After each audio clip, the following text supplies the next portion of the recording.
HSC 26 batch আর মাত্র কিছুদিন পর তোমাদের এইচএসসি পরীক্ষা। আর এখনো তোমাদের মধ্যে অনেকে আছো যারা অর্থনীতি নিয়ে চিন্তায় আছো যে ভাই আমি অর্থনীতি কিভাবে পড়লে শেষ মুহূর্তে 90+ মার্ক পাইতে পারি। আমি এখন অর্থনীতি ঠিকভাবে পড়ি নাই বা এতদিন ফোকাস করি নাই, এখন কি দেখতেছি অনেক গ্রাফ অনেক ম্যাথ, কিভাবে করব কোনো চিন্তা নেই। আজকে মাত্র 3টা টিপস শেয়ার করব, যে 3টা টিপস ফলো করে আমি নিজেও অর্থনীতিতে 90+ মার্ক পাইছিলাম 2টা পত্রেই। ওকে, অ্যান্ড আমি এইচএসসি 25 ব্যাচে ছিলাম, আমি দিনাজপুর বোর্ডেও বোর্ড টপার হতে পারছিলাম, আমি দিনাজপুর বোর্ডে 32তম পজিশন হোল্ড করতে পারছিলাম। সো তুমি যদি এই 3টা টিপস ফলো করো, আমি যে 3টা টিপস তোমাকে বলবো, তাহলে তুমিও নিজেও অর্থনীতিতে শেষ মুহূর্তে 90+ মার্ক পাইতে পারবা ইনশাল্লাহ। সো আমাদের প্রথম যেটা টিপস সেটা হচ্ছে যে প্রথমে তোমাকে বিগত বছরের প্রশ্ন অ্যানালাইজ করতে হবে। ভাইয়া তুমি যখন এখন রিভিশন দিতে যাবা, রিভিশন দিতে যাওয়ার সময় তুমি যদি এখন পুরো বইটা খোলো, এত মোটা এই অর্থনীতির বইটা খুলে একটা 200 পেজের অধ্যায় শুরু করো, এন্ড তুমি যদি A to Z করতে থাকো ভাইয়া, তুমি শেষ মুহূর্তে কুলাইতে পারবা না, সময় পারবা না।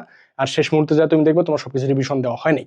তোমাকে যেটা করতে হবে, সিম্পলি তোমার টেস্ট পেপার কিংবা মেডিজি খুলতে হবে, যে অধ্যায়টা রিভিশন দিবা ওইটার বিগত বছরের গ আর ঘ দেখবা যে ভাই আমার কোন গ্রাফটা থেকে বেশি প্রশ্ন আসছে, কোন প্রশ্নটা বেশি চাইছে, কোন জিনিসটা বেশি বার চাইছে, কোন প্রশ্নটা বারবার রিপিট হয়েছে, সেগুলোকে সিম্পলি তোমার একটা খাতা নিবা, খাতার মধ্যে নোট ডাউন করবা যে এইটা থেকে এই অধ্যায় থেকে এইটা বারবার কমন আসছে। ওকে, মানে ধরো এক অধ্যায় ধরছো, এক অধ্যায় থেকে এই 3টা টপিক বারবার প্রশ্ন হয়েছে, সিম্পলি খাতায় নোট করে নিবা।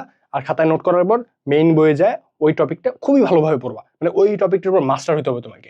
বাকি টপিক তুমি পড়ো বা না পড়ো, একটা অধ্যায়ে 10টা টপিক থাকতে পারে, তোমার 10টা টপিক পড়তেই হবে না। আমি নিজে গ্যারান্টি দিয়ে বলতেছি, আমি নিজে বোর্ড টপার হয়েছিলাম, এন্ড আমি সেই জন্য বলতেছি যে 10টা টপিক পড়তে হবে না। তোমাকে জাস্ট বিগত বছরের প্রশ্ন চেক করতে হবে টেস্ট পেপার অথবা মেডিজিতে, তারপর সেই টপিক থেকে তোমাকে নোট করতে হবে যে এই টপিকগুলো থেকে বারবার কমন আসছে, এন্ড শুধু ওইগুলো ভালোভাবে পড়তে হবে।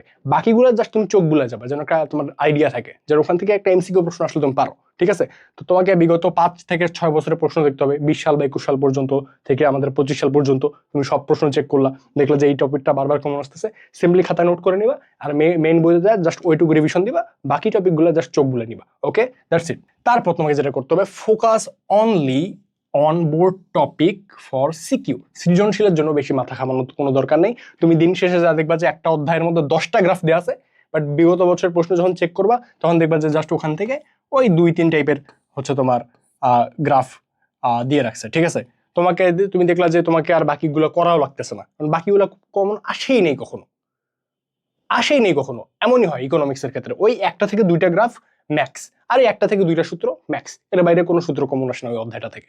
এটা যে কোনো অধ্যায়ের ক্ষেত্রে হইতে পারে। ঠিক আছে, তো তুমি যদি সিকিউ এ ভালো করতে চাও, সৃজনশীলে যদি তুমি 10-এ 10 পাইতে চাও, পাওয়া খুবই ইজি। ঠিক আছে, তোমাকে জাস্ট গ্রাফের নিয়মটা মনে রাখতে হবে।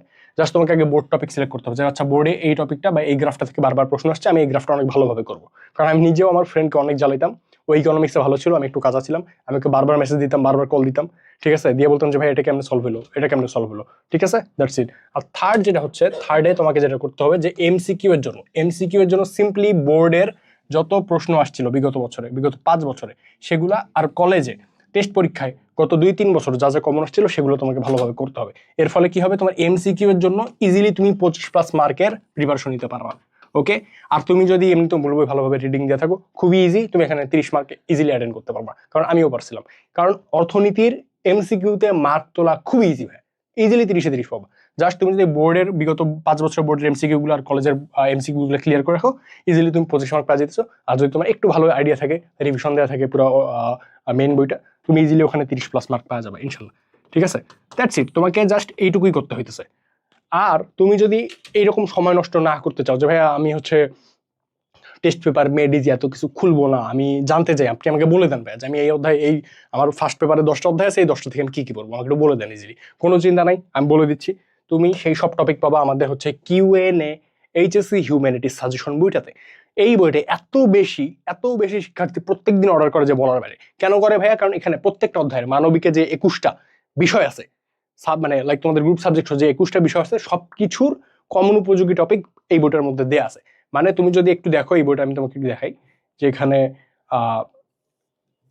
হিউম্যানিটিসের একদম সবকিছু বিগত বছরের সব বোর্ড প্রশ্ন দেওয়া আছে, যে কি কি কমন আসছে, কয় কোনটা কমন আসবে এই অধ্যায় থেকে, ক্ষয় কোনটা কমন আসবে, গয় কোনটা কমন আসবে, ঘয় কোনটা কমন আসবে, সবকিছু এখানে লিস্ট আকারে এই বইটার ভিতর দেওয়া আছে। তুমি যদি এই বইটা একবার পড়া শুরু করো, তুমি বুঝবা যে আসলে এই বইয়ের বাইরে প্রশ্ন হয় না। এই বইটাকে ইনশাল্লাহ 80-90% কমন আসবে। এটা যে কোনো বিষয় হোক, এটা হতে পারে তোমার পৌরনীতি, সমাজবিজ্ঞান, সমাজকর্ম অথবা অর্থনীতি, সবকিছু এই বই থেকে কমন আসবে ইনশাল্লাহ। তুমি আমার থেকে গ্যারান্টি নিয়ে যাও, এই বইটা থেকে 80-90% ইনশাল্লাহ কমন আসবেই, যেটা প্রতি বছর বিগত যে কোনো বোর্ডে যে কোনো বিগত 5 বছরের যে কোনো বোর্ড হোক এই বোর্ড থেকে কম আসছে। ওকে, সো এইটুকু। তুমি যদি অর্থনীতিতে আসলেই 90+ মার্ক পাইতেছো শেষ মুহূর্তে, এই স্টেপসগুলো ফলো করো। আর যদি একটু বেটার ভিউ চাও তাহলে simply QnA HSC humanity suggestion order করে ফেলবা আজকের মধ্যে। ওকে, আসসালামু আলাইকুম।